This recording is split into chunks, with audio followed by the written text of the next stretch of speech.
नमस्कार, मी शेखरभाऊ सोमनाथ निचळ, शिवसेना उद्धव बाळासाहेब ठाकरे आटपाडी तालुका प्रमुख. लाखो भाविक भक्तांचे श्रद्धास्थान असलेले तीर्थक्षेत्र श्री सिद्धनाथ मंदिर खरसुंडी आणि खरसुंडी गावचा सर्वांगीण विकास व्हावा आणि खरसुंडी गावातील जी सगळी अतिक्रमणे आहेत ती तातडीने निघावीत, यासाठी मी 5 नोव्हेंबर ते 8 नोव्हेंबर 2022 रोजी बेमुदत आमरण उपोषण केलं होतं. या उपोषणाची सर्वांनी दखल घेतलेली होती. अन्न पाण्याचा पूर्ण त्याग केला होता. त्यानंतर दुसरं उपोषण केलं, वेळोवेळी आंदोलन केली, पण या आंदोलनाला काहीशा प्रमाणातच मला प्रतिसाद मिळाला. म्हणून मी जानेवारी 2023 मध्ये मुंबई उच्च न्यायालय बॉम्बे हायकोर्टमध्ये एक याचिका दाखल केली की खरसुंडी हे लाखो भाविक भक्तांचे तीर्थक्षेत्र आहे. सुमारे 30 लाख भाविक वर्षात या तीर्थक्षेत्राला भेट देतात, पण खरसुंडी तीर्थक्षेत्रामध्ये अपुऱ्या सोयीसुविधांचा अभाव आहे. पूर्ण अपुऱ्या सोयीसुविधा आहेत. देवस्थान असो, ग्रामपंचायत असो, यांची कोणतीही योग्य भूमिका नाही.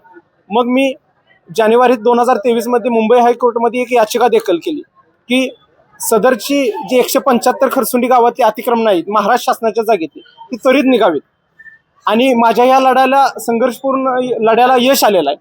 मुंबई हायकोर्ट, बॉम्बे हायकोर्टाचा, कोल्हापूर खंडपीठाचा दिनांक 22 डिसेंबर 2025 रोजी एक ऐतिहासिक निकाल लागला.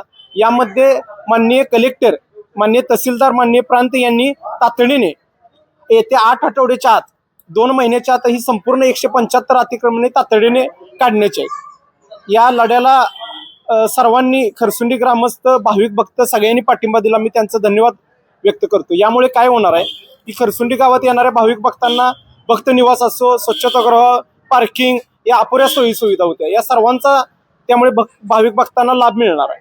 आणि खरसुंडी गावासह या येणाऱ्या शेजारी असणाऱ्या 25-26 गावची उलाढाल खरसुंडीवर असते, त्यांचा सुद्धा यामुळे सर्वांगीण विकास होणार आहे.